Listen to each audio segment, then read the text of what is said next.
প্রিয় ভাই বোন এবং শুভাকাঙ্ক্ষীগণ, আমার সালাম এবং শুভেচ্ছা নেবেন। দেশব্যাপী এক অস্থির সময় আপনাদের মুখোমুখি হয়েছি আমি তানজিম আহমেদ সোহেল দাস। আপনারা জানেন, কোটা সংস্কার আন্দোলনের ন্যায্যতা নিয়ে দেশের ছাত্র জনতা যে আন্দোলন করেছে তাদের সাথে একাত্মতা ঘোষণা করে আমিও সোচ্চার ছিলাম। ছাত্র জনতার উপর যাতে আর গুলি না চলে এই আহ্বান আমারও ছিল। অন্যায় আর অন্যায্যতার বিপরীতে ছাত্র জনতার বিজয় অর্জিত হয়েছে। এই আন্দোলনে ছাত্রছাত্রী সহ আমরা অনেক নিরীহ প্রাণ হারিয়েছি। এখনো অনেক মানুষ চিকিৎসাধীন আছেন। কিন্তু বিজয় পরবর্তী দেশ জুড়ে নানান প্রতিহিংসামূলক কর্মকাণ্ড এবং সুযোগ সন্ধানীদের তাণ্ডব দেখে লাখো কোটি মানুষের মতো আমিও ব্যথিত। এই হত্যাযজ্ঞ আর ধ্বংসাত্মক কার্যকলাপের জন্যই কি ছাত্র জনতা রাজপথে নেমেছিল? দেশের সম্পদ ঐতিহ্য ধ্বংস করে আমরা নতুন প্রজন্মকে কি বার্তা দিচ্ছি?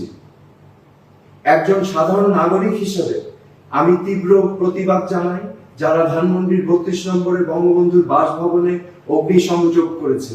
বঙ্গবন্ধুর ভাস্কর্য ভেঙে দিয়ে আমাদের কতটুকু লাভ হলো?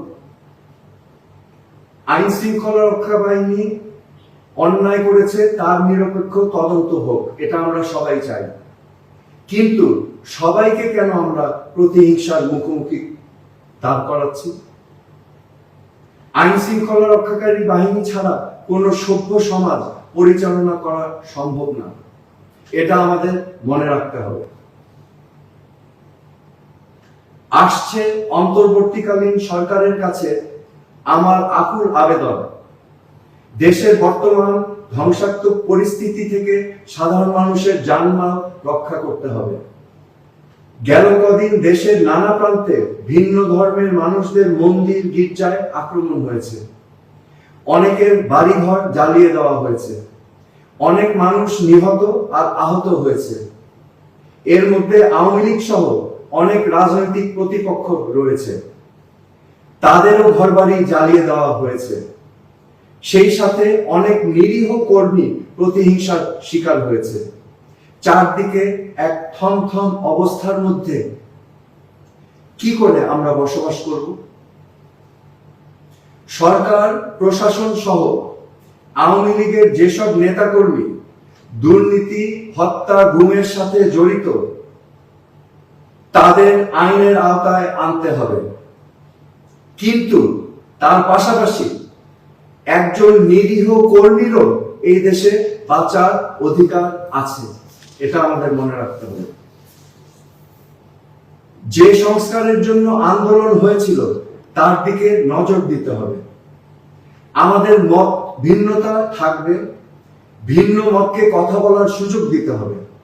আন্দোলনকারী ছাত্র জনতার মতো আমারও দাবি যে দেশে ভোটাধিকার প্রতিষ্ঠিত হোক, সাম্য আর ন্যায্যতার ভিত্তিতে সুশাসন প্রতিষ্ঠা করতে হবে। সুশাসন প্রতিষ্ঠা করতে হলে আইনের শাসন নিশ্চিত করতে হবে। বিচার ব্যবস্থা, জনপ্রশাসন এবং পুলিশ বাহিনীকে রাজনীতির প্রভাব মুক্ত রাখতে হবে। পুলিশ বাহিনী সহ সকল আইন শৃঙ্খলা রক্ষাকারী বাহিনীকে জনগণ বান্ধব পেশাদার বাহিনী হিসাবে প্রতিষ্ঠা করতে হবে। মেধাভিত্তিক সমাজ বিনির্মাণে শিক্ষা ব্যবস্থাকে বাস্তব উপযোগী করতে হবে। দেশের সরকারি প্রতিষ্ঠানগুলোকে রাজনৈতিক ব্যবহার থেকে মুক্ত রাখতে হবে। সাম্প্রদায়িক সম্প্রীতি নিশ্চিত করতে হবে। মানুষের কথা বলার অধিকার সহ সকল মৌলিক অধিকারকে গুরুত্ব দিতে হবে। সন্ত্রাস ও দুর্নীতি মুক্ত সমাজ প্রতিষ্ঠায় পদক্ষেপ নিতে হবে। গুম, হত্যার রাজনীতি বন্ধে আন্তরিক হতে হবে। এগুলোই আজকে আমার দাবি অন্তর্বর্তীকালীন সরকারের কাছে। প্রিয় ভাই বোন শুভাকাঙ্ক্ষীগণ, এই অরাজকতা বন্ধে আমাদের সবাইকে এগিয়ে আসতে হবে। এভাবে চলতে থাকলে বাংলাদেশ পথ হারিয়ে ফেলবে। সম্মিলিতভাবে ছাত্র, জনতা, পেশাজীবী এবং সকল স্তরের মানুষকে নিয়ে আমরা যদি এই সংকট মোকাবেলা না করি, তাহলে বাংলাদেশ এক গভীর সমস্যার সম্মুখীন হবে। যে ক্ষতি হয়েছে তা কোনোদিন পূরণ করা সম্ভব নয়, কিন্তু এখনই সকল প্রতিহিংসার অবসান ঘটাতে হবে। আর যেন আমরা ক্ষতিগ্রস্ত না হই।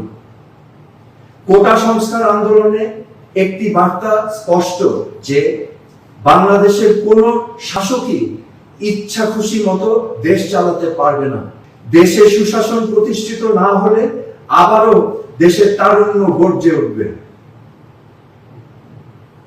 নতুন বাংলাদেশ দেশের বিনির্মাণে আমরা তারুণ্যের এই দৃপ্ত প্রত্যয় যাতে মনে রাখি। কোন শাসকের অন্যায় মেনে নিবে না বাংলাদেশের ছাত্র জনতা সহ সকল নাগরিক। সকল হানাহানি বন্ধ করে আসুন সম্মিলিতভাবে দেশকে নতুন করে গড়ি। বাংলাদেশ আমাদের সবাই। আপনারা সবাই ভালো থাকুন, সুস্থ থাকুন। ধন্যবাদ। খোদা হাফেজ।